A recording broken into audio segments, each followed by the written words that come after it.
Okay, let's all settle down. Good evening, fellow Rotarians, dignitaries, and guests. My name is Past President David Ackerman. Welcome to the Mother Club. Welcome to the Rotary Club of Makati. And most importantly, welcome to our new clubhouse. Come on, let's give it a big round of applause.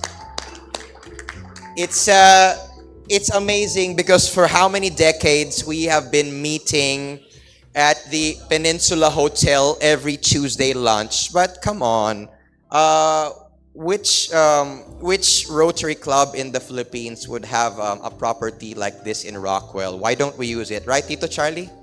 So amazing, amazing. Thank you to the building committee. We are now being able to utilize our clubhouse. So, esteemed members and guests, tonight we not only have the honor of welcoming His Excellency Ambassador Melvin Castelino, my dear brother, as our special guest. He will be introduced properly later, a special guest speaker, but we also get to celebrate his induction into the Rotary Club of Makati as a full-fledged member, proving that diplomacy and camaraderie truly go hand in hand. So on that note, let us call Presidents Bingo and Keith to jointly call the meeting to order. Good evening. On behalf of the Rotary Club of Makati, I call this meeting to order.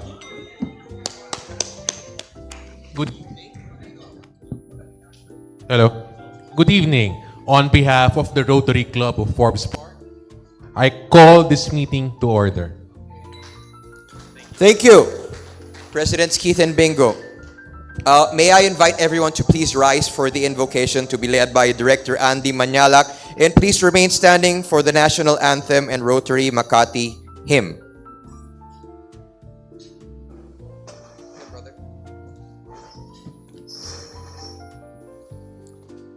Let us all bow our heads. Lord of the universe, you have given most of mankind a strong desire to do good, to be honest, to serve others, and to faithfully fulfill their obligations to their neighbors. Help us as Rotarians and humans to do good. Help us as Rotarians and humans to be honest and ethical in all our dealings. Help us as Rotarians and humans to serve others. And help us as Rotarians and humans to faithfully fulfill our obligations as neighbors to our community, our nation, and the world. Amen.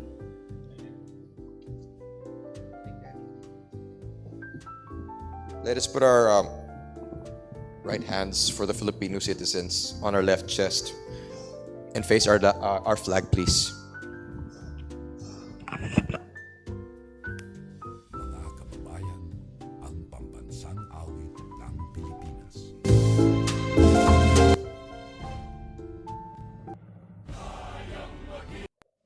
Mga kababayan, ang pambansang awit ng Pilipinas. Kayang magiliw, pelas ng singahanan, alam ng puso, sa dibdib mo'y buhay. Upang hinirang, tuyat ka ng magiting, sa manlulupig, di ka pa sisigil, sa dagat at bundok, sa simuyan, sa langit kong bagaw, may dilagang tula at awit sa paglayang minamahal. Ang islap ng watawat mo'y tagumpay na nag-iingin, kami tuwing at araw na kailan, ang ay di magdidinig. Lupa ng araw na walhagit pagsinta, buhay langit sa piling ko. Ang ligaya na kargay mga api at mamatay ng dahil sa'yo. Let us remain standing, and RC Makati, our Rotarians, please let us show our friends from Forbes Park and our other guests how we sing our hymn.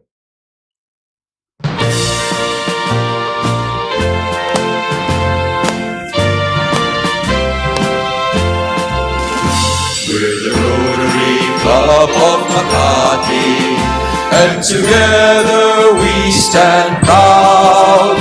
We are leaders with integrity, always ready to serve humanity, always living by the four-way test, building goodwill and peace along the way, giving hope to the world. We're the Rotary Club of Makati, prepared to aid our fellow men. As true Rotarians we live to lead. We believe in service above self, and this is why we succeed. We're the Rotary Club of Makati, and together we stand proud.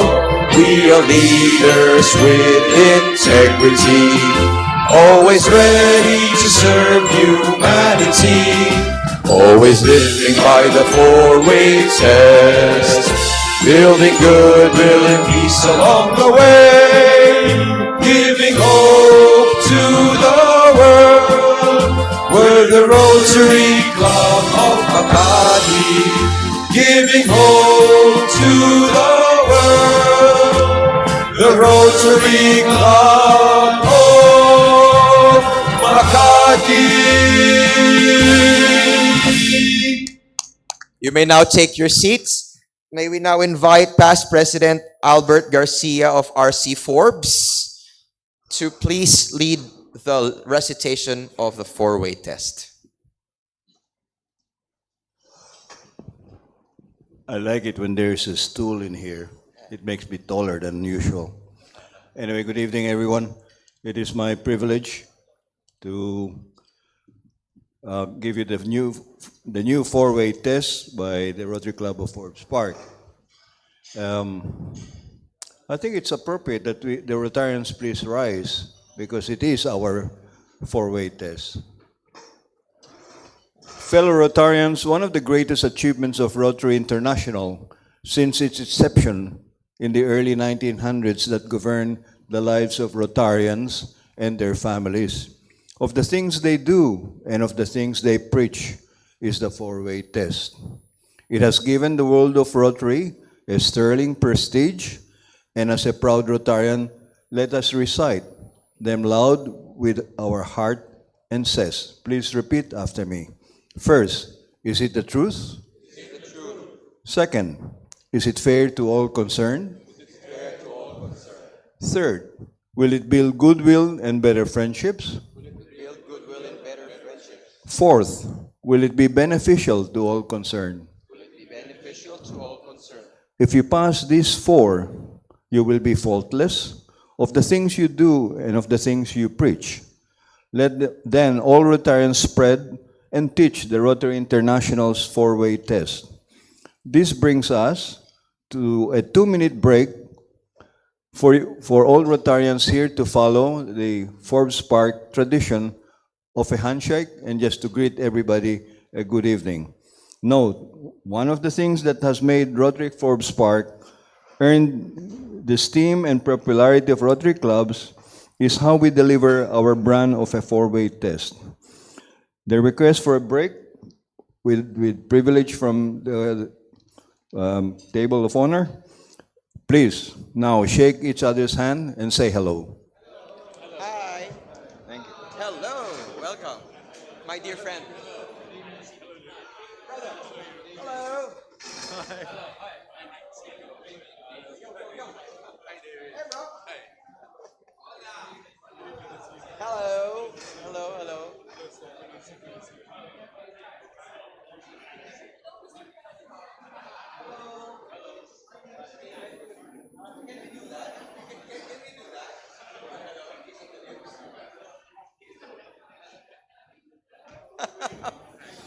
I don't know, President Albert, if you saw how I said hello to my wife. I wonder if you can do that in all Rotary meetings.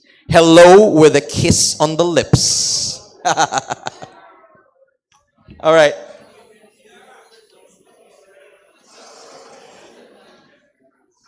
Okay.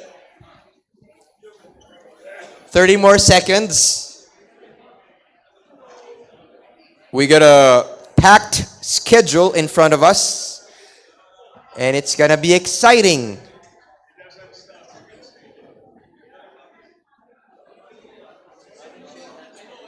You did already. But I love second time, third time's fine.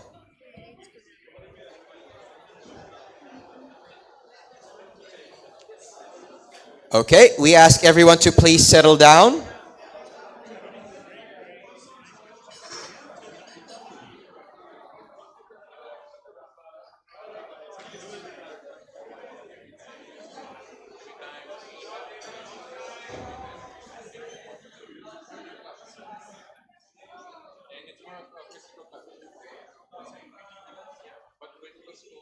Okay, we ask everyone to please settle down as we move on to the next part of our program. I'm sure our hellos, our handshakes can wait for later. Acknowledgement of guests and visiting Rotarians. First of all, we'd like to acknowledge our dignitaries. Our very own past district governor, Tony Kila. Stand up and be recognized. Next, so friends, we categorize everything, okay? Past district governors. Now, the next names that I'm going to call are the people who really wield the real power in the club. They are our aunts. Let's start with, oh, Rachel's not here. Rachel's not here? Coming, okay. Can't acknowledge her yet. One of our daughter clubs and the better looking Ackerman, Charter President Mache Ackerman from RC Makati Business District. Welcome. Angela Garcia is also here. Welcome. Camille Macasyar. Tita Chinit Rufino. Maribi Campos, of course, the ubiquitous daughter of past President Cesar Campos. Our guests. It says here that AJ Violago is a guest, but not, because he's going to be inducted later. AJ, welcome anyway, brother. Proud sponsor, shared with Boy Arteche. June Brazaldo, incoming member as well. Dapat hindi nyo na ina-acknowledge yan, Ron. I-induct na eh. Annalie Garcia, guest of Inigo. Welcome, Annalie. Lorenzo Santos, guest of past President Charlie and a prospective member. Please rise and be recognized. Lars Jepsen, guest of President Keith. Welcome. Adwa Asmil from the Embassy of Malaysia, of course, brother. Miss Nadhira Muhammad Zainuddin, part of the Malaysian Embassy as well. Welcome, welcome. Shanu Bati, RC Forbes guest. PIP Marila Burgos, Makati Gems. Welcome. Past President Richard Carino, Makati Gems. Rotarian Arvin Ricaro, RC Makati Gems. And Dr. Jamila Gomez of RC Makati EDSA. Welcome. Did I miss anyone? Apologies if I did. We're good, right? So we now move on. We now move on to our welcome song. May I invite all Rotarians of RC Makati to please rise. Only Rotarians of RC Makati.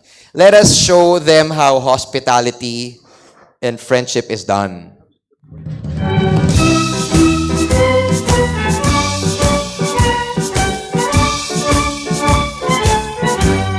Ole!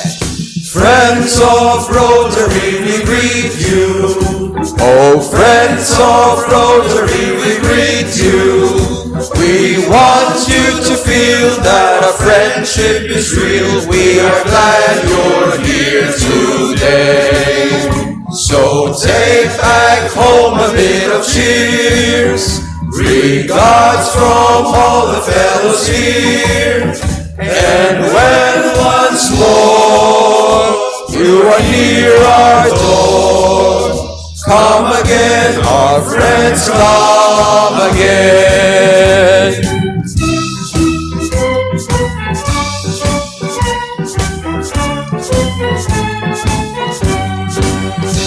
Welcome, welcome to everyone. Now we greet our birthday celebrators and wedding anniversary celebrants. Okay, Director Andy Manialak, happy birthday, September 28. Past President Carlo Rufino, one of my best friends, October 2, happy birthday. Ans Risa Garcia, September 25. Marisa Concepcion, September 27. Alexa Aboitis, October 3. Tesha Garcia, October 3. Nancy C, October 7. Happy wedding anniversary, Secretary Reggie and Say Ponferrada, October 2. Nick and Paige Aboitis, October 5. June and Architect June and Wilma Palafox, October 7. Okay. So is Ron, do we sing? We don't. So a cappella na lang si Junjun Dairit, please. I saw Junjun Dairit. Come. Come on. Great president yan. You were president 2017 to 2018. Come on. Does not really matter, right? Come on, you have to earn your keep.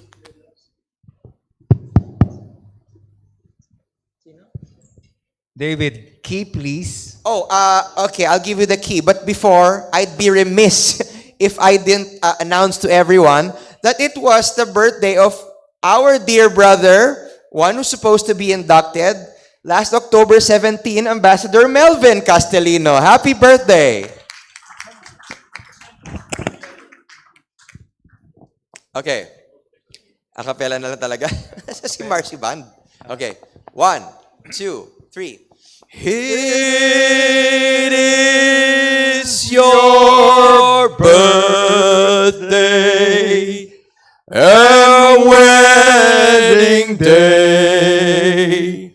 Let's celebrate this important day. We greet you deep in our hearts, dear. A happy birthday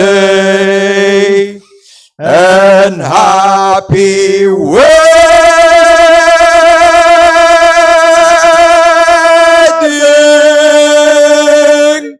day. Happy birthday, Ambassador Melvin, Director Andy, and everyone. Blow the candle. Blow the candle. All right. Hey, for the our Rotarian brothers from Forbes Park, I think you're also a singing club. So, or are you a golfing club? Singing, golfing, and gulping. That's fine. We do all things here as well. Okay, at this juncture, we call on Governor Tony Kila to recognize our addition to our illustrious list of Paul Harris Fellows. Governor Tony.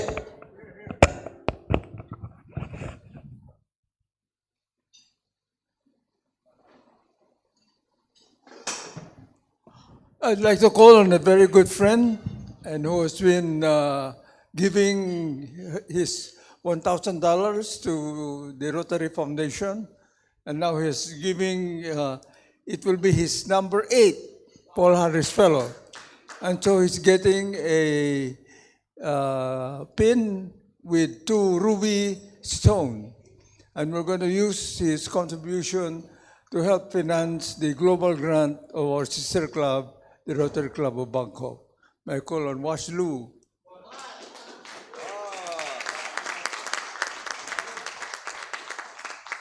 And may I ask President Kit to pin the pin.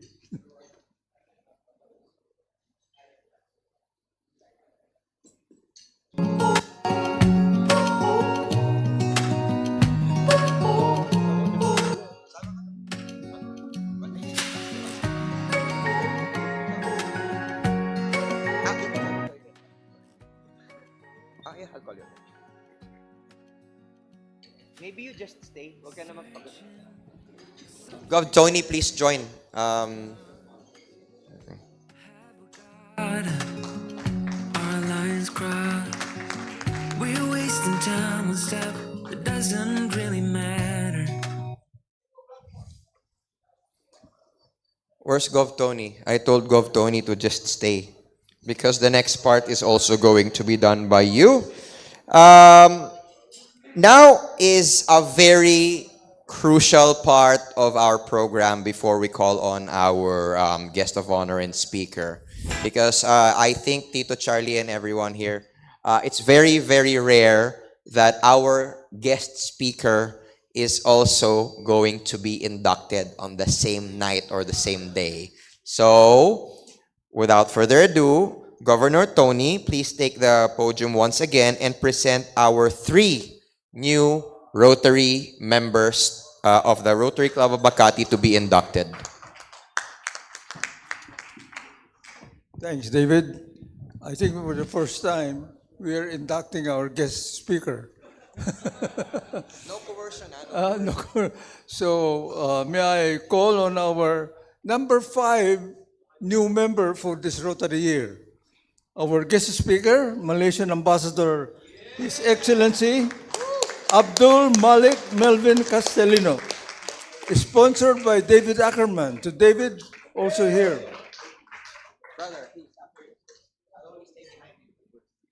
Let me call our number 6 new member for this Rotary year, Anthony Jude Violago, classification Public Utilities, sponsored by Boy Arteche. Boy, come here. And David Ackerman? I don't know that.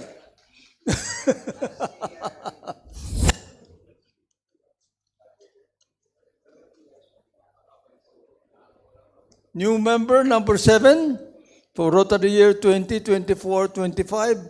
My call on June Abrasaldo, classification Security Agency, sponsored by Boy Arteche.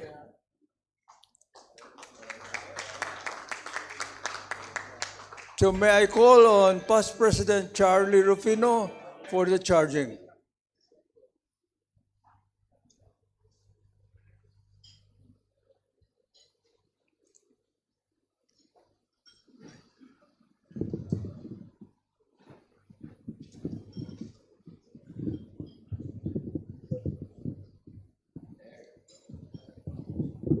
Okay, sorry, rusty.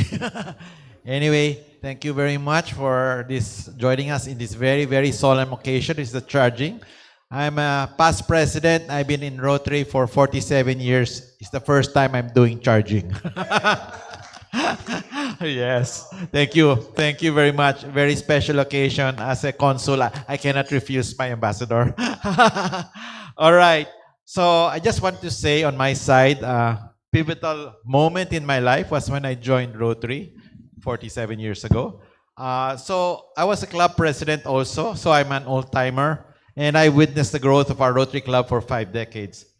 For our new members, His Excellency Melvin Castelino, Ambassador Malaysia, AJ Violago, I think we're neighbors in Gardens, and John Abrazaldo, welcome to the Rotary Club of Makati. So being a Rotarian comes with great responsibilities. Pay your dues on time. We need your money. Attend meetings and fellowships because everybody prepares for this. And it's great to see attendance to sort of bolster their membership. Get to know your fellow club members. Some of our members here, we know from way back. My best friendships are 20 to 30 years old. Wash Lu knows that when he travels to Germany and France, he meets his old Rotarian friends and they treat him out to their houses up to now. Immerse yourself in club projects. Contribute to the Rotary Foundation. So you already automatically contributed, but you can contribute more like Wash Lu. The four-way test. So we have the very special four-way test. We go around and shake hands. So you have to imbibe it and you have to practice it. And when called, answer the call to service and leadership in the club. Of course, share your talents. Remember, whatever you give comes back to you. We also thank you for lowering the average of our club by 2 years. Welcome to the Rotary Club of Makati. May I call on President Kit Harrison to do the oath taking? Okay, so raise your right hand and raise the sheet. Okay. Can I ask everybody to please stand to signify the solemnity of the occasion? Okay, so I state your name, please. After being sworn in as a member of the Rotary Club of Makati,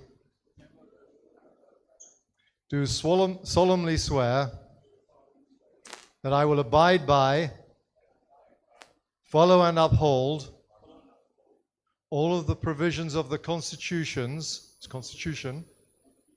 and bylaws of Rotary International, as well as those of my club, and to fulfill to the best of my ability all the duties and responsibilities of my membership. I pledge to advance the object of Rotary and to exemplify Rotary's maxim, service above self. I further swear to promote awareness of the theme of Rotary International 2024-2025, the magic of Rotary, and of the duties and responsibilities that go with it. All these I pledge, freely and voluntarily, without any mental reservation or purpose of evasion. So help me God. Hey, so...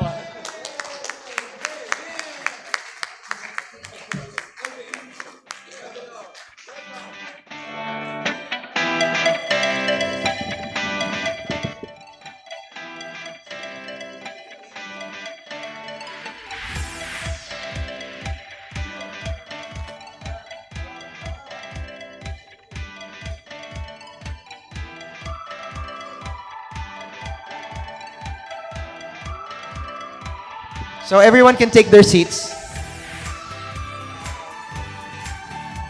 What we are witnessing right now is the traditional signing of the bib that is given to a neophyte member of the Rotary Club of Makati. We have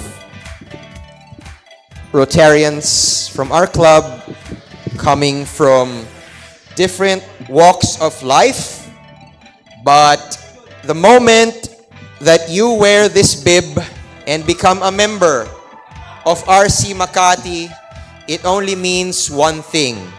We are all equal, we are all brothers, and we are here to serve in the name of Rotary. We are here to have fellowship. We are here to drink our Macallans. We are here to play golf together. We are here to bowl together. We are here to go out of town, out of country. This is the magic of Rotary. So I usually, when I'm the moderator, I say to my members, please speed it up, speed it up. But this is just a very important part of our program that we cannot skip as the members introduce themselves to our new Rotary brothers. So I'm giving everyone one more minute, one more Rotary minute. Of course. Please feel free, other clubs, please feel free to shake the hands. Please feel free to shake the hands of the new members and congratulate them.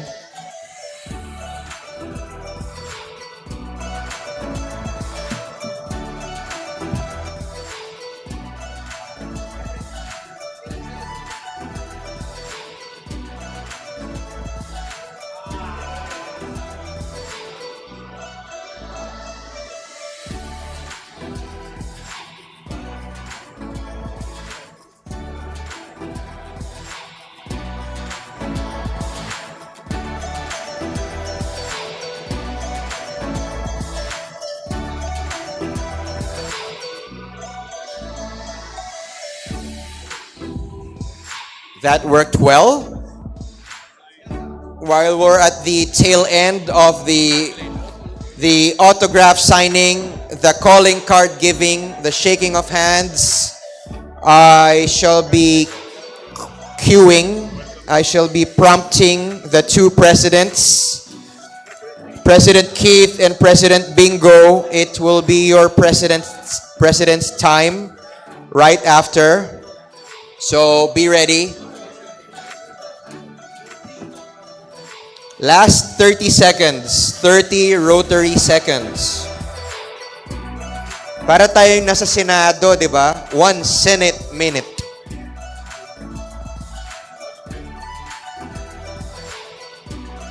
Very, very proud of our 3 new members.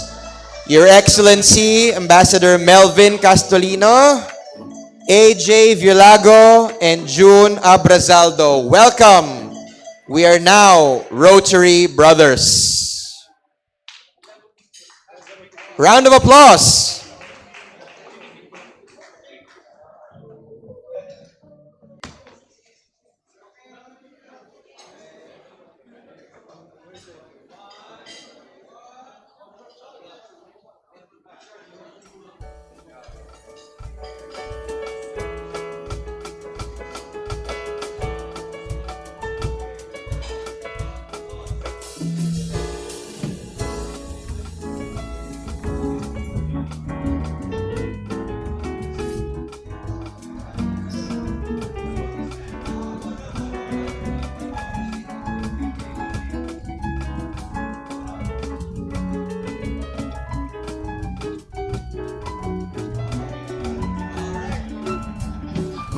Okay, congratulations once again. Okay, let us settle down. At this juncture, we invite first the president of Forbes Park. If you have any announcements or club activities, it's your president's time. President Bingo, you have the floor.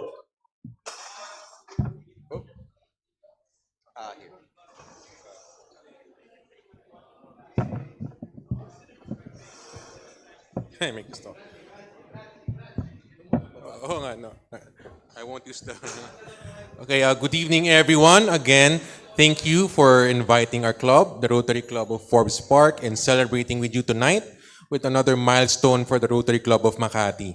And we are honored that we get to witness the milestone of having the first inductee guest speaker. It's something that we plan to achieve in the future. And for the Rotary Club of Forbes Park, we have a planned project at Tanay on the with the assistance of PP Rudy Robles, and it is for the development of a Dumagat community. We plan to restore certain structures within their community which were affected by the recent events, not only by the rain, but also for the degradation.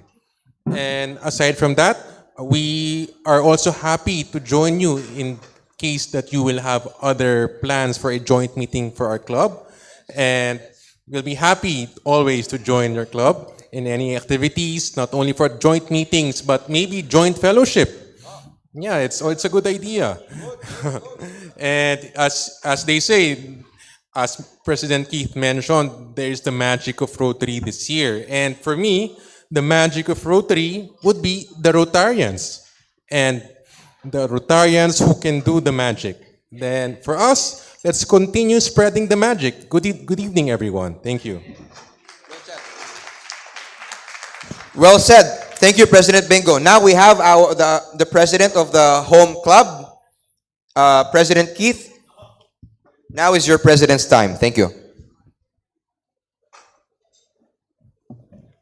Good evening, everybody. Welcome to our third dinner meeting. I hope by now our members are getting used to coming in the evening once a month. And I hope you enjoy the change and like the experience for coming in the evening. We're still working on some of the light fittings around here, but we're getting there. Tonight we're particularly privileged to have as our guest speaker His Excellency Melvin Castelino, the Ambassador of Malaysia to the Philippines, and he will share us with his insights into ASEAN and the evolving relations between the Philippines and Malaysia, and we will be properly introduced a little bit later. I'm also very pleased to welcome him and AJ and Jun to our membership this evening. Welcome. I'd also like to extend a very warm welcome, with a round of applause please, to the Rotary Club of Forbes Park. It's very nice to have you here this evening and to come together in some fellowship, and we're excited with what might lie ahead. Moving on with a few updates. Cue the updates. Okay. I want to highlight our public image efforts. While our presence on platforms like Facebook, YouTube, and our newly launched website are strong, we strive to improve. So last week our public image committee, led by Director Brian Liu, met to brainstorm fresh ideas. It's all good. And Brian is here. Yes, sorry. On Saturday, some of our committee members attended the District 3830 Public Image Seminar, which also requires a round of applause. I didn't make it myself, I'm afraid. But I'm thrilled to announce that in the coming months we will roll out a few more exciting new initiatives to showcase the projects that we do and tell our Rotary stories better and stronger. I want to also express my deep gratitude for the quick response from our RC Makati disaster relief team. The devastating fire in Tondo left more than 2,000 families without homes. And on the 21st of September, so last weekend, partnering with Upskills Plus Foundation, which is an NGO that has been in Tondo for the last 20 years, we delivered much needed relief to them, and I'm going to play a short video now, if I please.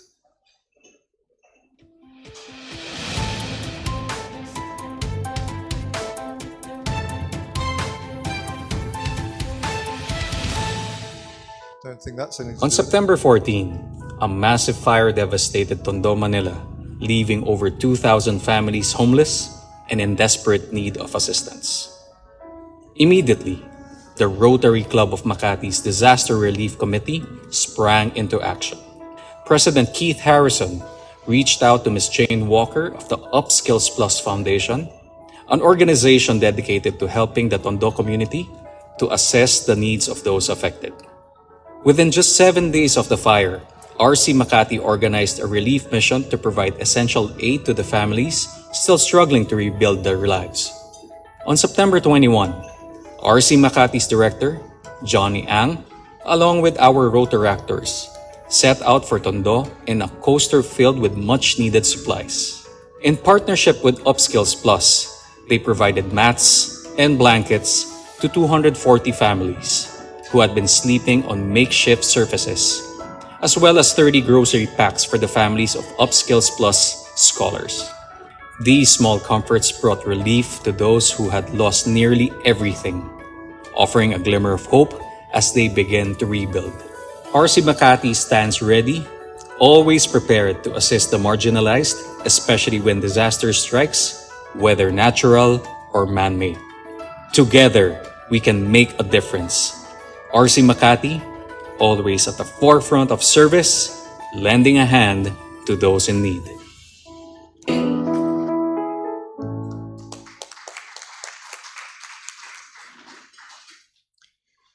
Thank you, in particular to Director Johnny, who led that trip, along with Vice President Chris, who's not here this evening either, who were the ones who are involved in the Disaster Relief Committee and organized it. You also will have noticed that we had a change in the voiceover, so thank you very much, Rotarian Aaron, for being the new voice of RC Makati, until we move back to Ron's daughter. Looking ahead to next week, we won't be holding a regular luncheon meeting. It will be our service week. And this is a fantastic opportunity for every member to get involved, whether it's attending a project or helping with the planning and of projects upcoming.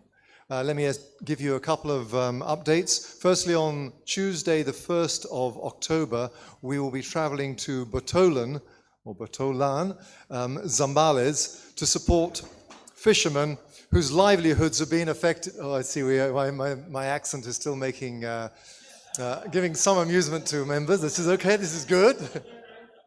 I thought I hadn't been teased recently enough, so. To attend, livelihoods have been affected by the disruption in the West Philippine Sea. They particularly can't fish where they used to fish, and now we're going to give a donation there to that group to help them build fish pens where they can continue fishing in the West Philippine Sea, just not quite so close to Chinese gunboats. And that's not in my script, I'm adding that. But after that, we're going to stay at Rachel and my resort in Zambales, in San Narciso, Zambales. And the following morning, if you're brave enough, we're going to play golf.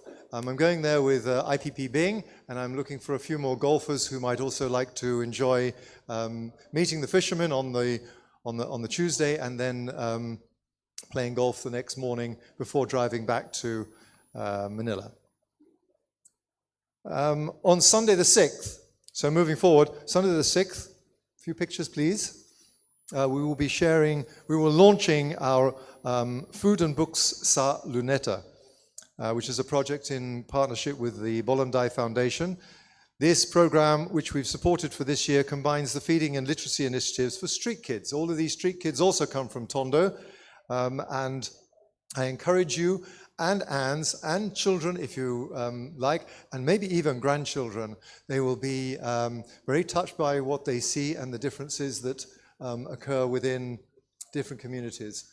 But it will be reading books, and in fact on that day also they will have certain numbers of games. So with luck we'll be able to play football or volleyball against the kids as well. And this will be in Luneta Park. And we'll send you more information. And then finally, please don't forget, and of course I'm inviting all of my new friends from RC Forbes Park now, please don't forget that on the 18th of October, we have the Oktoberfest in the RC Makati Clubhouse, using this room here, some space out the back there, and also some areas downstairs outside where we'll be cooking our bratwurst and boerewurst and stuff like that. And we will be having our Oktoberfest. And please, the early bird tickets are available now at 1,250 pesos, and later they will go up to 1,500. There will be 2 live bands, plenty of fun surprises, and an opportunity to enjoy the evening with your friends and family and everybody who knows you. And the proceeds, the net proceeds, will go to Rotary's End Polio Now campaign. And there's the thing. Looking forward to working with all of you to make these events successful, and thank you again for being here tonight. Thank you. Good evening.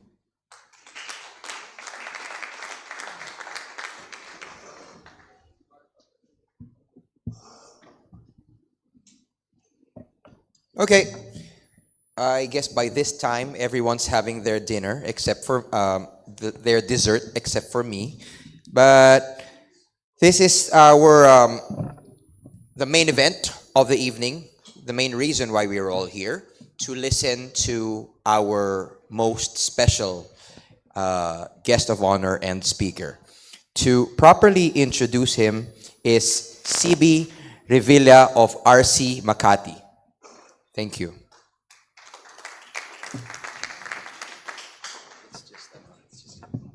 Thank you, David.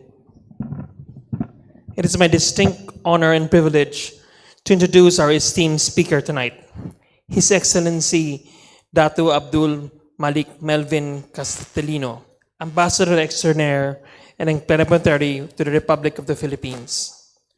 Ambassador Melvin holds a Bachelor of Management in Economics from the University of Science, Malaysia, and a diploma in Public Administration from the National Institute of Public Administration. His impressive diplomatic career includes serving as Special Officer to the Foreign Minister of Malaysia, an Ambassador to the Republic of Italy, Republic of Kosovo, and Republic of San Marino. He also held the position of Permanent Representative to the Food and Agriculture Organization, World Food Program, and International Fund for Agriculture Development in 2018. In March 2023, Ambassador Melvin took on his current role as Ambassador of Malaysia to the Philippines. In June of the same year, extended his service to the Republic of Palau. For his exemplary contributions, he was awarded the prestigious Darha Indira Mukhata Pahang by the Regent of Pahang, Tengku Abularan Sulat Muhammad Saha, as honor that bestowed the title Datu. Despite, this is in the script, Ambassador, despite his remarkable career, one detail that stands out in his resume is his single. A fact that I'm sure many will find interesting. And maybe other members of the club can help him with this. Ladies and gentlemen, it is my pleasure to introduce the newest member of our club and Ambassador to Malaysia to the Philippines, His Excellency Datu Abdul Malik Melvin Castelino.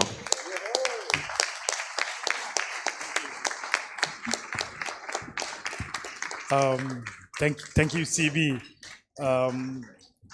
First of all, can I acknowledge President Keith Harrison, the President of Rotary Makati, of course, Rotarian CB Revilla, Director Annie Malok, President Bingo Talan of RC Forbes, and of course my dear friend David, who has been very supportive of my inclusion to Rotary Makati, past presidents, past governors, members of Rotary Makati,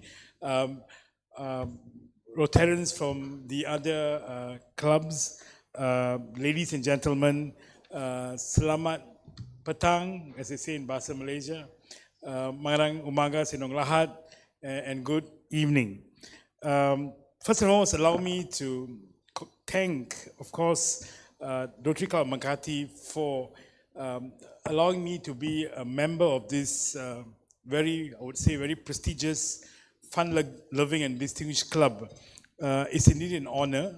I've been to a few meetings, and I must say, I've never seen such distinguished, fun-loving, but also members who actually live up to the motto of service above self.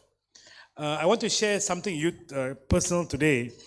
My journey to become a Rotarian started 40 years ago when I joined the Interact Club when I was 12 years old. And little did I know that three words is service above self. I didn't realize it, but somehow or other, that three words influenced me throughout my whole life. And that was the reason why I joined the public service. Because I felt the lessons I learned when I was an interactor made me realize how important it is for us to be able to give ourselves to a higher calling than ourselves. And this somehow, without me realizing it, and today, I've actually come a full circle and become a Rotarian member. And I want to thank you for making me realize that potential. I'm still trying to do the best I can, obviously, because, as human, I'm not perfect. But I really believe that these three words, service above self, is something that can make the world a better place. We have so many conflicts and of course, wars around the world. But I do believe if this service that we have for mankind can resonate to each one of us, then there'll be less conflicts, less wars, and of course, greater development for people and mankind. So that's just a start. Oh, that's good. I think they want me to stop. So let me start with, first and foremost, again, welcoming AJ and of course, June to the club together with me. I've known AJ ever since I arrived, and I want to thank you for being a friend, of course, a brother to me, and he's been very welcoming. And I'm happy that I'm able to share this happy moment with you. Oh, the lights are a bit, I can't really see. Can someone just on the light a bit? Sorry. The notes are a bit, I can't see anything. Yeah, I'm sorry about that. But you can see, right? You can see something. Okay, there we are. Yeah. So let me speak about, first and foremost, the role of the Malaysian embassy here and what we are working on. Specifically, the three themes that I think that has great potential for, not only for Malaysia, but for Philippines, is the potentials that we are championing. Number one, of course, is advancing halal industry. Number two, embracing the area of digitalization. And of course, number three, we want to foster a greater collaboration among the ASEAN member states. Of course, this all starts with having good bilateral relations. And I want to say that this year, we are celebrating 60 years of Malaysian-Philippine relations. Of course, these relations has been worked over time, but this momentous occasion allows us to reflect the journey that we have started, the challenges we have overcome, and of course, a bright future that lies ahead. Our partnership, of course, has been built on the foundation of mutual respect, cultural exchange, and the collaborative endeavors. Today, I'm actually here to serve as a bridge between Malaysia and Philippine government. And of course, we want to ensure that the wonderful relationship we have built so far continues to grow. And that's a role that me and of course my members here who are here actually, number one, to witness my induction, number two, to make sure I don't do anything wrong, which is Nadira, and of course our trade director here, Mr. Adwa. Our strong results, ongoing ties is of course a result of robust partnership on many fronts. More so is a testament of the transformative power of trade and cultural interaction, which in my view is key in shaping societies, fostering understanding, and of course driving economic prosperity. Sorry, can you, do you mind just pressing? I'm sorry, I need the help. Just in case I forget to press.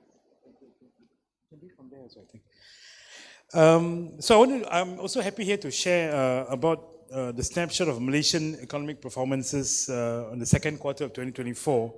Malaysian GDP grew by 5.9%, up almost 4.2% in the previous quarter, with a seasonally adjusted growth of 2.9%. The services, manufacturing and construction sector were actually the primary drivers of our significant economic growth. In terms of employment, as you can see over there, Malaysian employment market increased by 1.1% to 17.15 million in second quarter of 2024, with a 70.5 participation rate. employment increased by 1.2%, bringing the total number of employees to 16.59 million. Meanwhile, the unemployment rate remained at 3.3%, with a slight drop in the number of jobless individuals by 0.6%. Looking at prices, our inflation rate remains stable at 2% in June 2024, and the same that has been in May since May 2024. As our two nations progress, the economic cooperation emerged as a fundamental aspect of partnership. Trade between Malaysia and Philippines has experienced remarkable expansion, fueled by an exchange of goods including palm oil, electronic products, agricultural commodities, and so on. The creation of the ASEAN Free Trade Area, which I'm sure we're all aware of, in 1992 significantly advanced trade by lowering tariffs and promoting investment opportunities. The exchange of goods and services between the country brought about, of course, mutual economic benefits, contributing to growth and development of our both nations. In terms of trade, I'm very happy to say that the recent development in the Philippines, which is on a target to achieve another strong growth. As of August 2024, the total trade between our two countries stood at USD 5.54 billion USD, increased by 5.1% from the same period last year. Both exports and imports showed positive growth, and this is very important, my dear friends and brothers and sisters, where exports from Malaysia to the Philippines increased by 6.6% in USD from US to USD 4.10 billion, and import increased by 0.9% to USD 43 billion. I must say this is something that is remarkable because recent is in Q4, the increase of exports from Philippines to Malaysia has increased. And this has showed how the trade sector between two countries continue to grow. And of course, it helps in terms of creation of jobs and of course, economic development for our nations. I'm of course particularly very excited by the remarkable progress in the halal industry. I'm sure you all know about the 2024-2028 strategic plan that has been developed by Philippines. And this plan once it materializes, will ensure that Philippines becomes one of the key halal hubs in the world.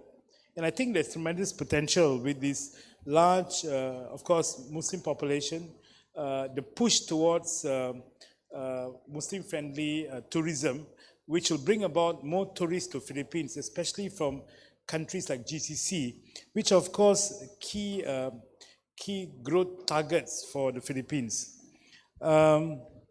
So on that score, I would like to, of course, encourage for those who are in businesses here to consider, to some extent, supporting the Philippines' drive towards this, I would say, very lucrative and very potentially important sector, as been espoused by, of course, the president, no less, but the president of Philippines and, of course, the Prime Minister of Malaysia. As recent as this month, last month, Maybank Philippines, which is the largest foreign bank in Philippines, has started their first ever Islamic banking. And this will support the SME growth in this sector, and of course, bring in more investments from countries that are pushing for halal investment and halal financing.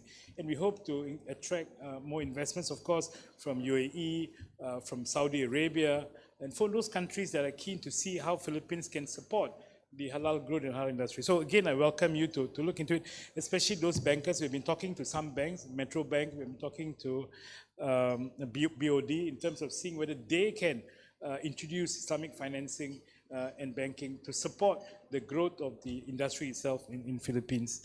Now, ladies and gentlemen, our relationship goes beyond trade, of course. One of the key areas we, of course, are very keen and continue to promote is our people-to-people interaction. And this is where I'm very excited about, because being in Philippines for the past 1.5 years, I've grown to love the people of Philippines. Not only are you all welcoming, but you're also the most, I would say, the most friendliest and the most, I would say, loving people in the world. I've been to many countries. In my work as the foreign minister, special visit to the foreign minister, one of the reasons why I'm still single is because of that. Because I traveled maybe 4 or 5 countries in a month, and I just changed my suitcases, and that has become my life for the past 10 years. And I've been to, you can name the countries, I had like 7 to 8 passports full of countries I visited. Of course, it was a good experience, but in that trips, I learned about people. I learned about the different cultures, the different environment. And I must say, when I reached Philippines, I was really blessed to find so many welcoming and wonderful Filipinos that I've grown to love. So thank you for that. And this is from the heart. And until now, I've felt that everywhere I go. In fact, my calendar for Christmas is so full. I hardly have any time to do, because again, they're so welcoming. So recognizing the need for the strong people-to-people ties, on 26 February 2024, in collaboration with Tourism Malaysia, the Atliago Asia Foundation, artist Anna Karina, and of course with the DPAD, Division of Malabon, we organized a cross-cultural program named Sinisquela at the Tinagros National High School in Malabon City. Through that program, the participants, of course, were able to gain exposure and develop a better understanding of the world around them, including themselves also the cultural awareness, and to learn and appreciate the similarities and differences between Malaysia and Philippines. And when I looked at my first meeting at Rotary, and I was listening to Keith, and Keith was providing us the activities they were doing, and I was so impressed that what Rotary Club is doing is exactly what we in the embassy are doing. In fact, when I saw the areas of support to the environment, support to the communities, creating this bond within people, this is exactly what we do at the national level as embassies. And I sometimes wonder whether Rotary Club could be called another cabinet, because you basically do each of the sectors: tourism, education, environment. And I think that is something uniquely special that also compelled me to see how I can also contribute to Rotary. Of course, most recently we just concluded an art expo showcasing talents of 5 Malaysians and 5 Filipino artists, including Ramon Olena, if you know him, of course, from 30th August to 1st September in Makati, of course, with the assistance of Ayala Group. And of course, we also witnessed the sheer elegance of the Melina Ballet, which performed here before they departed to Malaysia to captivate audiences with their talents in Malaysia from 5th to 8th September. Ladies and gentlemen, another area that we are also very actively involved, of course, educational cooperation. Our extensive history of cooperation encompasses, of course, exchange programs and scholarship that benefit students between both countries. This initiative not only boosts academic and professional skills, but also foster cultural exchange and build mutual understanding. I travel quite a bit to Mindanao. In fact, I just came back from Marawi 2 weeks ago. And I visited the MSU, the Mindanao State University. And we are now working with them through certain universities in Malaysia to create a program where you can have exchange of faculty members, and of course to see how the embassy can support MSU in factors, including hopefully we are hoping to see whether we can offer some scholarships to Mindanao State University. And I think this is this kind of initiatives that we work on together with the other universities in Philippines aligns perfectly to the key focus areas of President Marcos, Ferdinand Marcos, was constantly committed to transforming the nation's education system, particularly in sciences, enhancing theoretical skills, and advancing vocational training.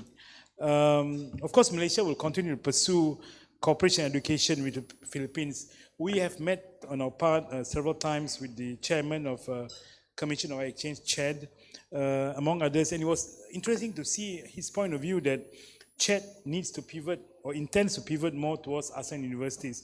And for collaboration. And this is something that, again, the embassy is working on very closely. We have several universities, large Malaysian public universities, including University Petronas Malaysia, University Pertanian Malaysia, the Agricultural University. We have University Kebangsaan Malaysia, and also University Malaysia, and of course, the other private sector universities that are now collaborating effectively with universities in Philippines. Of course, we hope to have more Malaysian students, exercising their studies here in Philippines. That's one of the objectives we have. While we have quite a number of Filipino students in Malaysia, but we hope the reverse will happen. I myself have met and visited many universities. I'm not going to have my favorite because I know there is this great competition between UP and of course Santa Thomas and the rest. But for me, I think each of the universities have a distinct advantage, and the quality of education here for me, I think, is actually remarkable. You have excellent lecturers, excellent teachers. I think what needs to be done is to encourage and of course to promote these universities. And toward the end, we have encouraged universities from Philippines to do a roadshow in Malaysia. Hopefully that will come true in the next year or so, where you can actually encourage more students to come to Philippines. Some of the universities here actually has excellent teaching skills and staff, and of course the living quality is also quite increased with dormitories. And I think that's something that Philippines can promote in the future in order to encourage more foreign students to come to Philippines. You also house a large number of Indian medical students. When I met the Indian ambassador, he was telling me that 15,000 medical students from India are here. And that shows the potential that you have. And I think I firmly believe that this is something we can work together in order to pursue that. I also want to mention the contribution of Malaysian Technical Cooperation Program. We call it MTCP, in conducting courses and programs. And of course, we are grateful for Philippines in this regard. We have actually brought many of the officials and students to Malaysia on this program. And this is, of course, organized by the Ministry of Foreign Affairs. The most recent one is, of course, the one we did on Islamic banking from 30th July, where it was participated by the officials across the country, including in BAM, in terms to further develop their skills and when it comes to Islamic financing. And this, of course, been organized by our Islamic Banking and Finance Institute of Malaysia. I must also mention here the combined effort of University Technology Petronas and the Department of the Science and Technology Regional Office of the Philippines to the launching of the halal blockchain. And this again will develop the halal transparent traceability system, which is one of the key possible market potentials for Philippines. And this has been actually developed in collaboration with University of Malaysia and of course the Department of Science and Technology, DOST. So as we look at this collaboration, I think it's important to look forward and consider what exciting opportunities there are. There are endless opportunities, and of course, especially in this crucial time when we need to advance collaboration between ASEAN member states. As you know, Malaysia will be hosting the ASEAN Summit, or the chair of ASEAN next year, and this will be followed by Philippines in 2026. So at the governmental level, we're excited to see how both our countries can come together and create an agenda that can cover 2 years of chairmanship, and perhaps then forward again the agenda that's needed from our point of view in terms of developing relations, of course, and most importantly, to increase the economic sustainability and of course the economic development of ASEAN and our two countries together. I will stop there for a while. I wanted to also touch on a few slides, I think. Can we go on the next slide? On advancing halal. Of course, you don't have to look at my face, but again, this is something that we've been promoting. Of course, it's more than a label. It's actually a holistic lifestyle. And of course, sustains the value of ethics, sustainability, and accountability in today's world. But beyond that, I think halal itself gives you the opportunity for SMEs in Malaysia, in Philippines to flourish. And that's the key point why the current Secretary of DTI, Secretary Roque, is very keen to see how the SMEs can support and developed through the halal infrastructure. And of course, again, numbers on halal global industry, you have a significant potential estimated global value of USD 274 billion in 2022. Of course, halal tourism expect to reach 304 billion by 2027. Of course, driven by surge in demand from Muslim travelers seeking authentic, culture-sensitive travel experiences. Now, why is this important? It's important because besides being the fact that it's an industry, but it provides tremendous potential for investments coming in, foreign investments. Number two, provides the possibility of SMEs to go into a new industry. And this covers a wide range. I'm talking about food and beverage. I'm talking about lifestyle, fashion, cosmetics. And Philippines has the potential because you have the raw materials, you have the, I would say, the workforce. But what is needed, of course, is the knowledge, and that's where Malaysia can play a part in terms of developing it.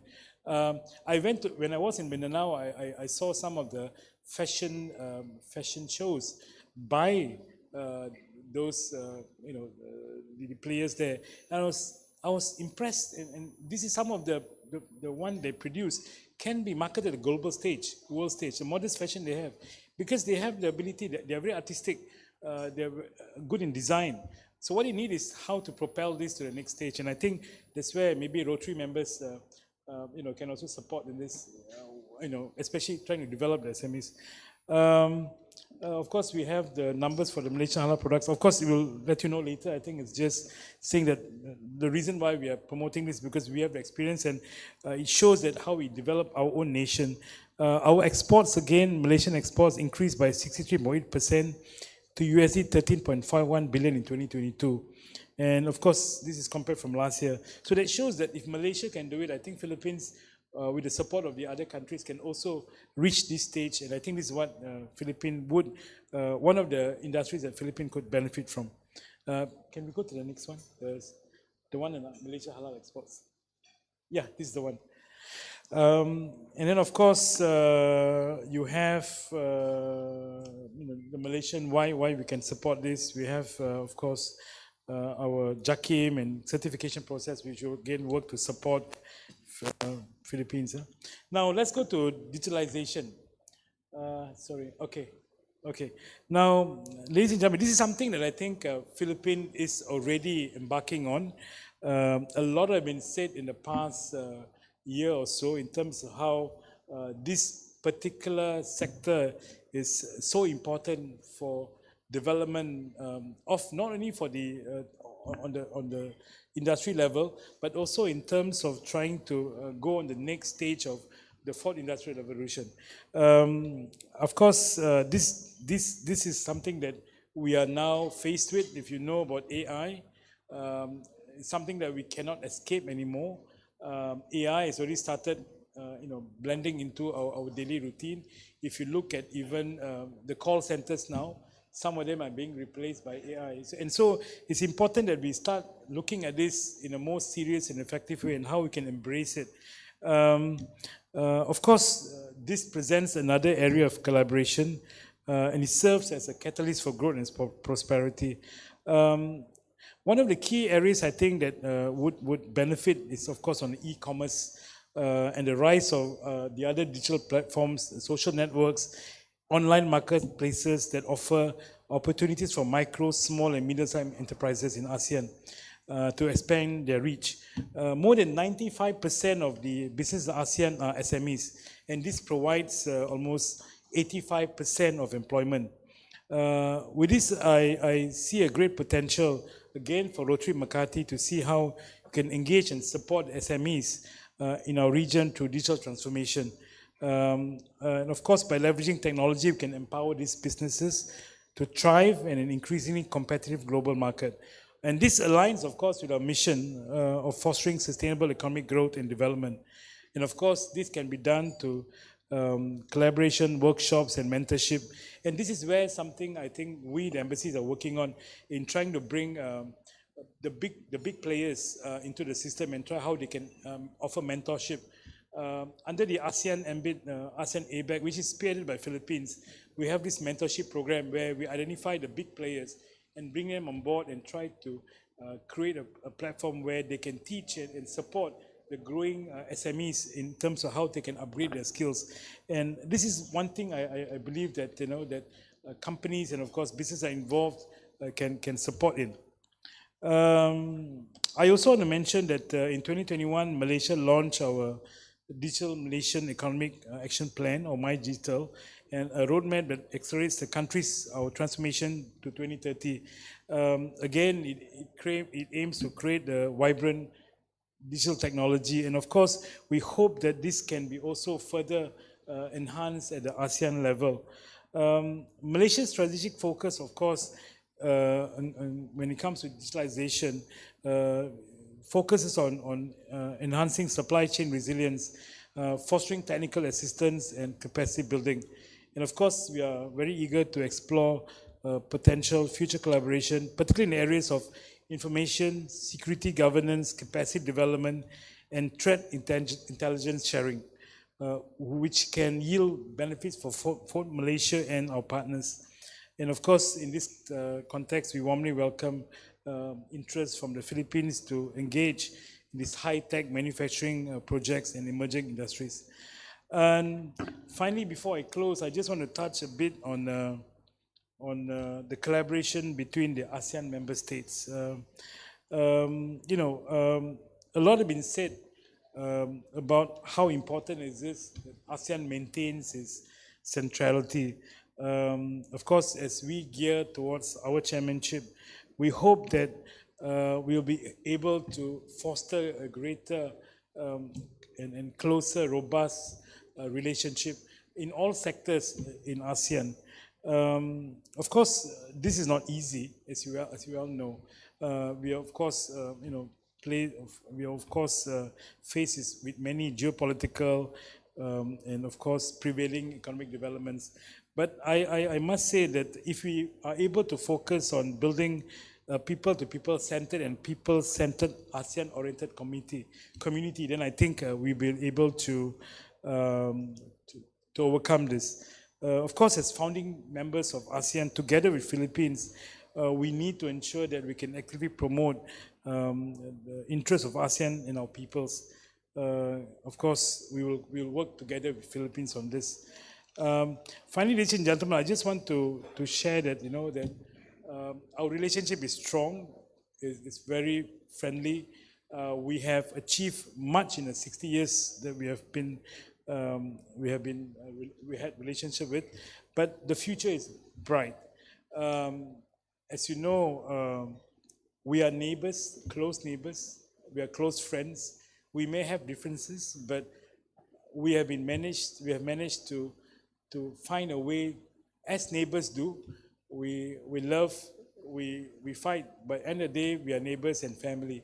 And I think that's the core that I want to share with you today. And Malaysia will remain a strong partner, a strong friend to Philippines in all our given work and of course development. Being in Philippines the past 1.5 years, I've also realized that we actually know far different. We are members of the same race. We are members of the same community. We have the same problems. We have the same difficulties, same challenges, of course. Oh, is that? Yes. So same challenges, huh? And I think the only way forward, if you can sit down and we can work as a team of nations that that believe in fostering unity and progress. And this can only happen if we can understand and of course continue to grow as a family. Again, I want to thank you for making me a part of your family. To all of us here, I will do my best to live up to the service statement called, the 3 words, service above self. And I will commit my embassy. Of course, they have the right to say no to me, but to to see how we can support Rotary Makati too. It's a wonderful, it's not only a, I believe it's not only a club, it's actually a calling. You know? It's something that if the Rotarians here can run the world, I think the world will be much beautiful and safer, and of course much more lovely world. No? Like I said, when I see all of you, every time I come, how warmly welcome we are, and how the friendship actually shows in each one of us. And of course, we may have problems at home, difficulties and challenges, but when we come together, we come as a family, and I think that's very important. If you can share that, which I've seen you all doing day in, day out, it really resonates with me that we need more Rotarians in public office. So I hope some of you will take up the calling and make this world a better place. Of course, I support the current administration. Don't get me wrong. I think they're doing a brilliant job both in Malaysia and Philippines. But of course, we need people like you to ensure that this world becomes a much more beautiful and a wonderful world to be. So thank you very much, Marami Selamat Po, and I hope to see you more often. Thank you.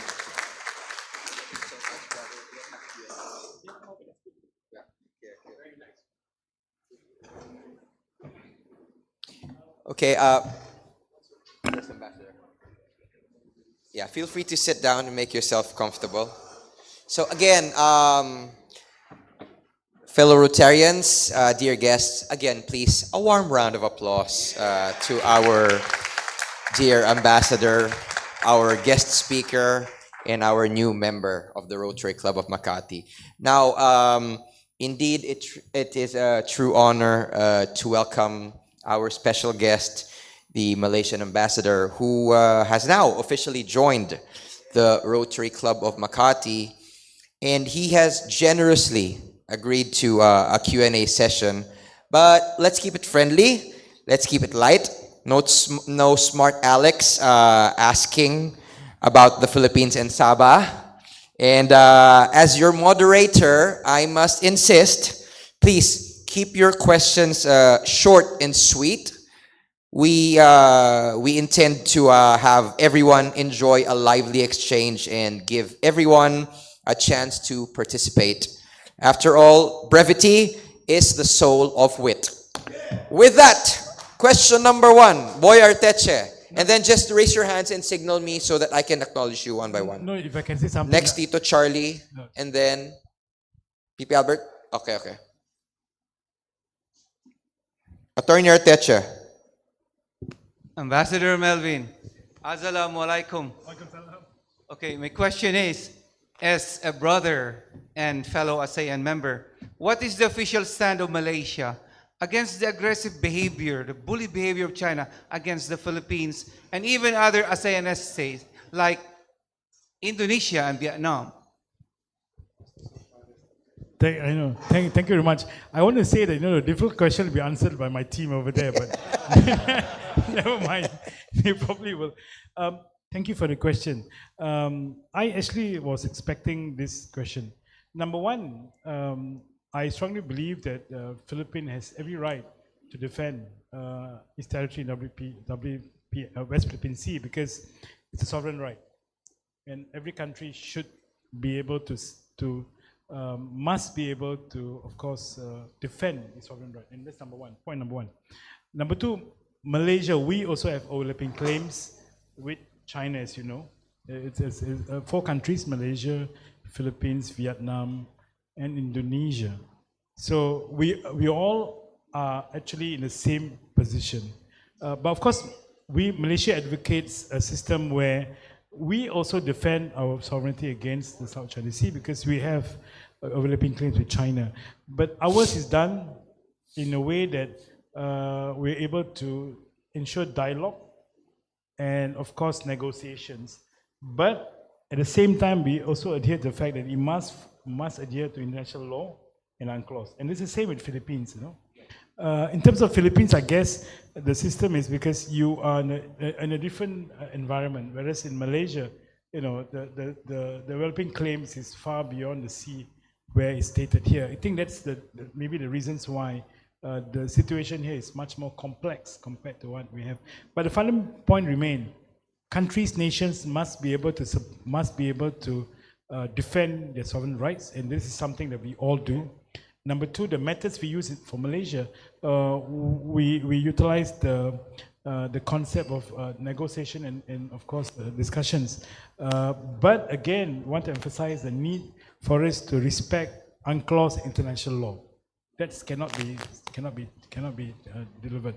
Of course, on the ASEAN point of view, I think if there's a need for ASEAN to come together and work closely in order to find a way where we can solve the situation we face through diplomatic negotiations, and of course coming together as one body to ensure that the laws of UNCLOS and international law is practiced and of course adhered to. Of course, Malaysia supports Philippines in its endeavors as ASEAN partners, and we'll continue to do so when we become the ASEAN chair, to ensure that we can get our ASEAN members together and find a way out of this current situation we're in. Of course, through peaceful negotiation and dialogue. Thank you. Thank you, Ambassador Melvin. Your Excellency, salamat datang.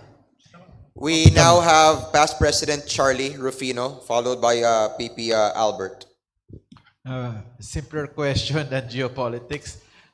Once amazed, I'm in the data center business and all roads lead to Malaysia for data center. I think you will have in 3 months equivalent to whatever the Philippines created in the last 20 years, every 3 months. Everything is going to Malaysia because proximity to Singapore and power, you will be the seat of AI. So what's the secret? How do you get all these trillion-dollar companies lined up for investing in Malaysia? And you also have to choose and pick the better ones. Whereas here we have a harder time. Maybe I know, but is there any other secret? Thank you, Charlie. Very good question.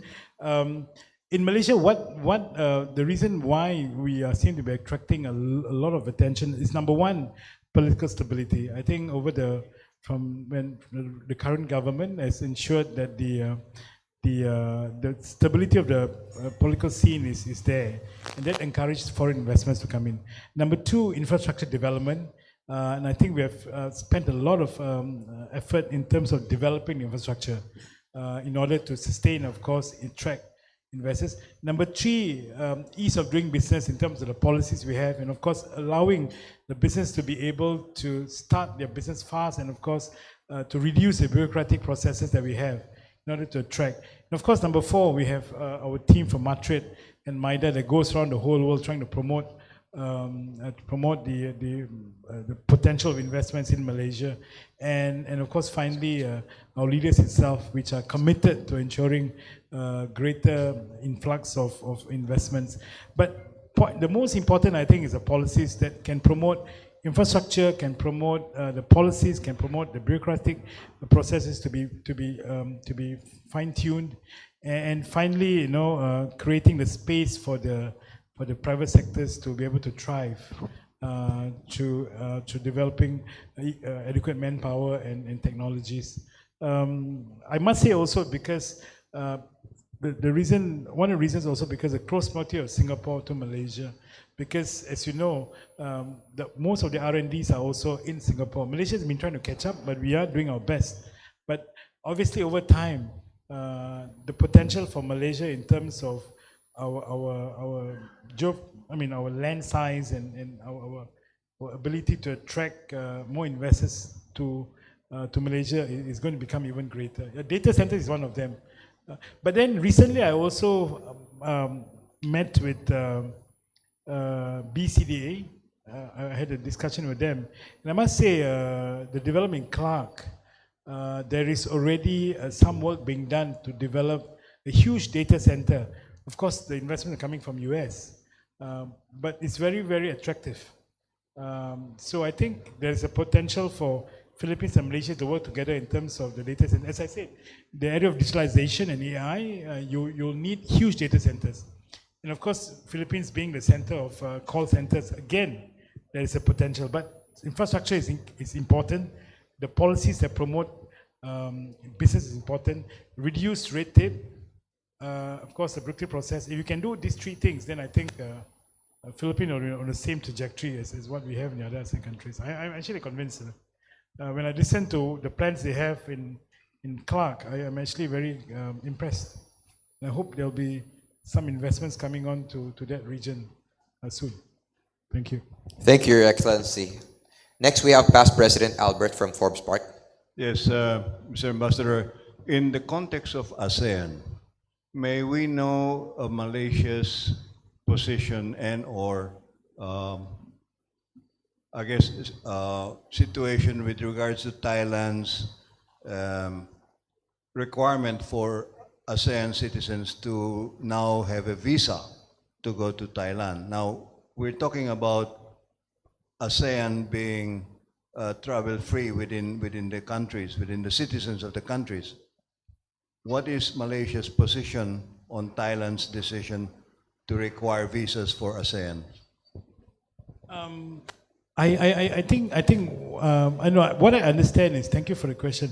What I understand is they're working towards creating an ASEAN-free visa regime. That's what my understanding is, which means countries in ASEAN need not have a visa to travel to each other's country, and that's what the premise is. But I guess maybe the challenge now is how many countries in ASEAN will be a member of that proposal by Thailand. I know there's some discussions being done. So actually it's reversed. They want to have a ASEAN visa-free regime, which means if I'm an ASEAN member, I can go to Philippines, I can go to Singapore, I can go to Vietnam, I can go to wherever as long as you're an ASEAN member. But of course now Thailand's proposal, I think, is it's only involving certain countries of ASEAN. But I think this is something they're discussing. I mean, correct me if I'm wrong. I mean, that's what I understand from now, because there has been some discussion on that. But it's a proposal. But of course, we want to include all the ASEAN countries so that it becomes a whole-wide ASEAN. That will be the ultimate objective. But again, visa regimes are actually controlled by the country themselves. But you know, for Malaysia, for Philippines doesn't need a visa to go to Malaysia. We are open. But of course, some other countries may have. But the Thailand proposal, I understand, is to try to replicate that visa-free country across ASEAN. But I do not know which countries they have proposed. That is something we still have to discuss. I'm not afraid of that particular number of countries. An official release by the Thailand government, and again, I'm talking in the context of ramifications to ASEAN, right? Very specifically cites practically all ASEAN member countries that will require a visa into Thailand from 2025, I think, January. So it's very specific. Now, the reason I ask is how will that affect the context of an ASEAN unity where there is a lot of travel-free within the region as far as ASEAN citizens are concerned? Will this result in a breakdown of whatever relationships you have in the context of tourism? First of all, I must apologize. I wasn't aware of the Thailand's proposal. But again, I can't speak for Thailand, as you all know. They may have their reasons for doing so. But if I were to comment as not as the government but as an ASEAN member or ASEAN citizen, then I think it'd be difficult for them to implement, and of course, to some extent, not supportive of their economic growth, particularly tourism, because Thailand thrives, or one of the key sectors of Thailand is tourism. So for me, if they were to implement this, it could be a reverse effect. But again, I do not know. At the moment, I'm not aware of this particular proposal, nor am I aware the justification for that. Governments have their own justification, so I can't really comment. But on a personal level, I think the whole proposal of an ASEAN-wide visa-free travel is something that we have worked on. We've been talking about it ever since the inception of ASEAN. But I guess because of certain differences or I would say needs of the nation, they were not able to do that. But there is already work being done hoping to try to see, because if you were to follow the EU system, where under the Schengen visa system, the whole of EU is able to travel. I think that's something will be very potentially important for Malaysia. For ASEAN, we're talking about people to people, relations, and of course, ASEAN community. But allow me to check on that. I'll come back to you on a personal note.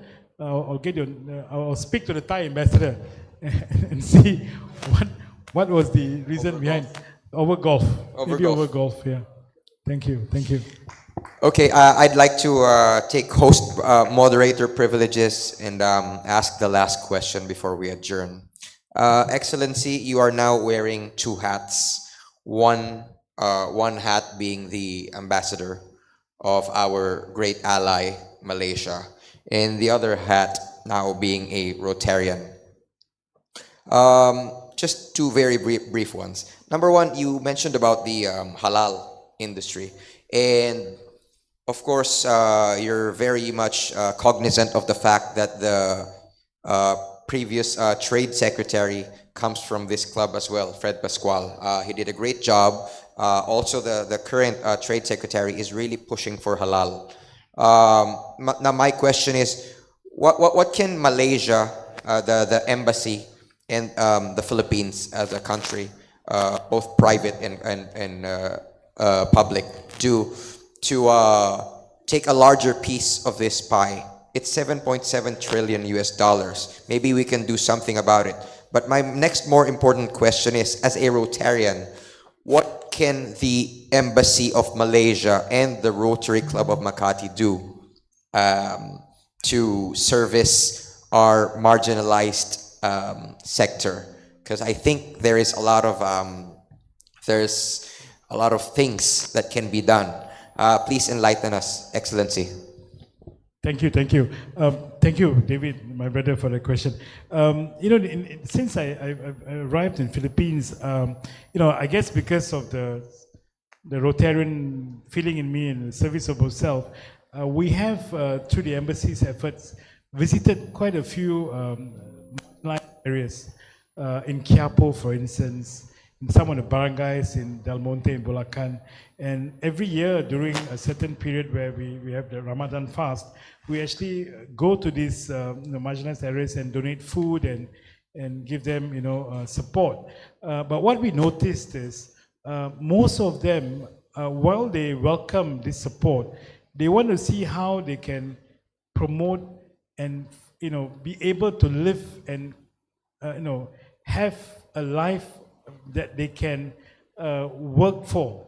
I mean, in terms of their opportunities, So they always ask us, can we get a job? Can we do something that can create businesses?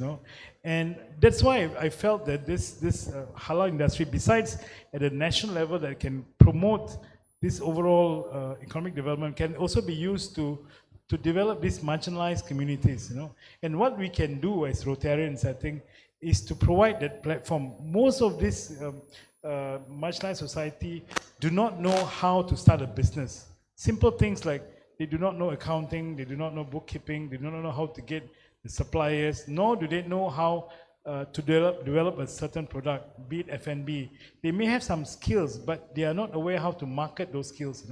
So I think as Rotarians, and of course the embassy, we are trying to create this platform, bringing, like I said, the Big Brothers, or even people like us who are good in business, I mean, not me, of course, but like yourselves, you can actually create a platform of classes where you can teach them how to start a business, simple things. And then if there is possibility of creating funds, and that's another area we're working on also, because we have been working with some of the banks, like Mi Bank, in order for them to be able to give loans, small, medium-scale loans to this, or micro-lending, micro-financing also.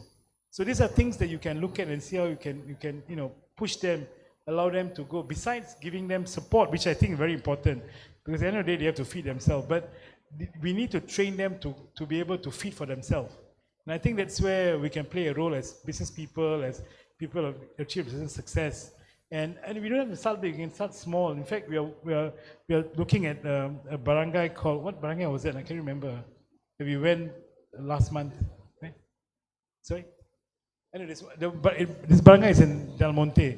Of course, it's a Islamic barangay. They are coming from Maranao, but they are looking at how they have some small businesses. So what we did was we brought this company called, I can't remember, the one that produces ice cream. Can you remember? Nadira, what's the No, it's a halal ice cream. So what they do is they have this project where they can offer these carts, the small carts, they can sell ice creams. So they become a member, and then, they're financed. Megalitos. So they will then allow you to join their team. So they sell ice creams in small places, but they will be supported by these megalitos. Those kind of things no? For them to be able to go on the next stage and we can do that as a group, as Rotarians. We have the capacity. Of course, what we are hoping to do in Embassy of Malaysia, to work with the local partners here, with DTI, Department of Tourism, to bring in some expertise from Malaysia, to train them also at the same time, and where we offer classes and support. So, few things here. I think one of the biggest accomplishments we did was the fact that Maybank has finally opened up Islamic banking. So that's one of the areas.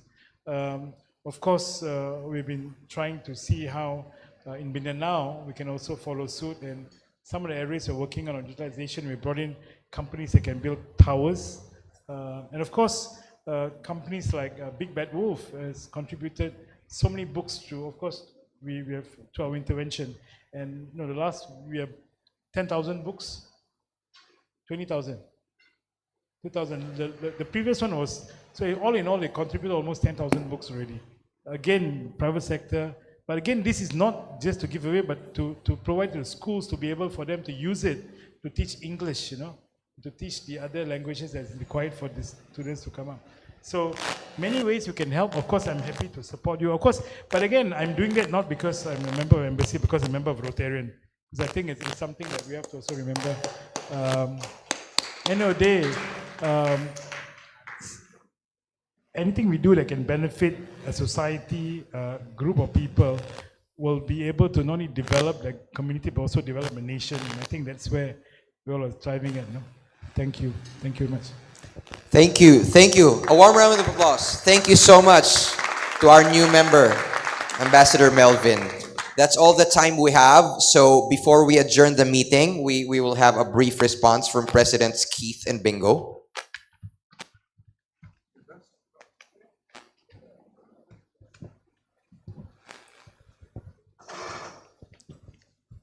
Thank you again, Your Excellency Ambassador.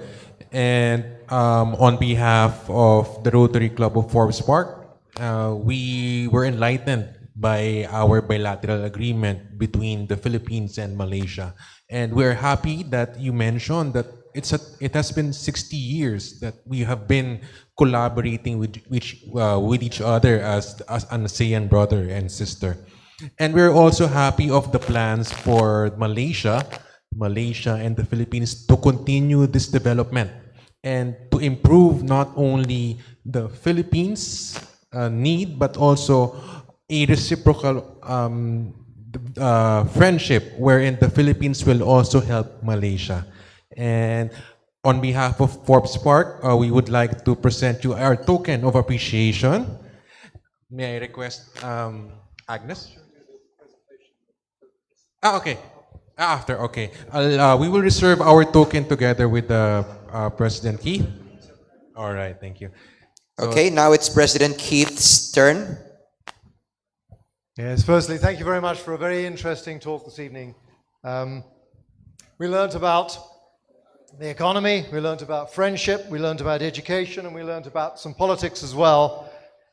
I was particularly interested in the numbers concerning the amount of petroleum that you export to us in the Philippines, and we export in terms of manufacturing and IT expertise out to you. They seem to balance each other off, give or take a few hundred million, but it's in that ballpark. I'm interested in those things. I'm interested particularly also in the possibility of tourism and the way you may be able to increase the level of tourism here especially from GCC countries. I can see how that would easily work. Friendship. I think we've learned a little bit about friendship this evening. People-to-people friendship, you mentioned. Diplomacy, luckily following the areas of focus of Rotary. Thank you very much for diplomacy following the Rotary areas of focus. And the fact that you were an interactor.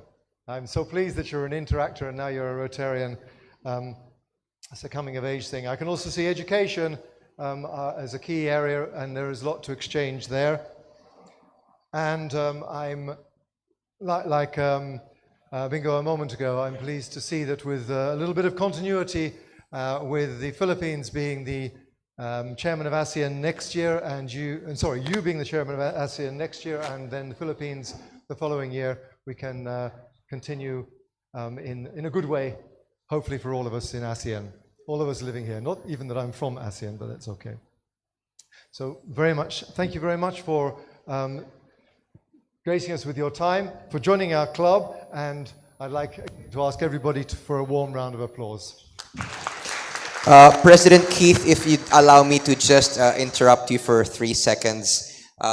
For the members of RC Makati, please don't sneak out because we're having our usual raffle. So you might just win a bottle of Macallan or who knows. So stay. Go ahead.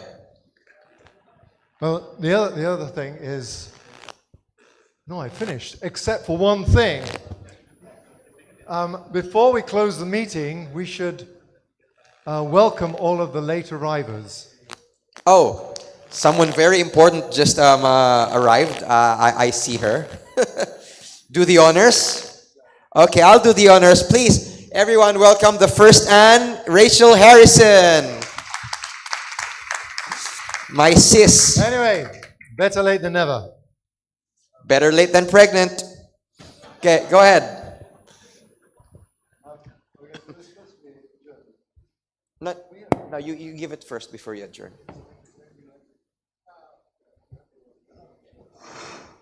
We'll have photo ops after this by club. Again, Your Excellency Ambassador Melvin, welcome to the club, and as a thanks, we present you this token. Thank you very much, and I hope you enjoy from an interact to our Rotary member. Thank you very much.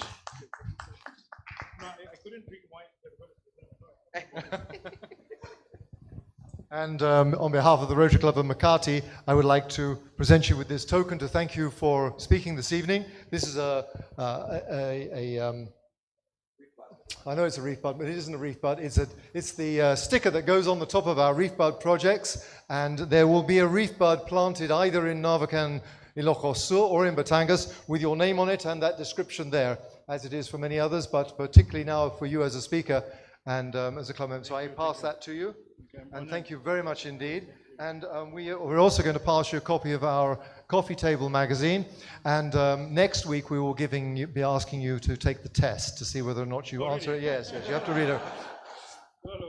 Oh, and also another bottle of wine too, so that you can go to sleep when you not go to sleep when you read that. Thank you. You know, I served in Italy before. Okay. Smile. All right, so we put that there, and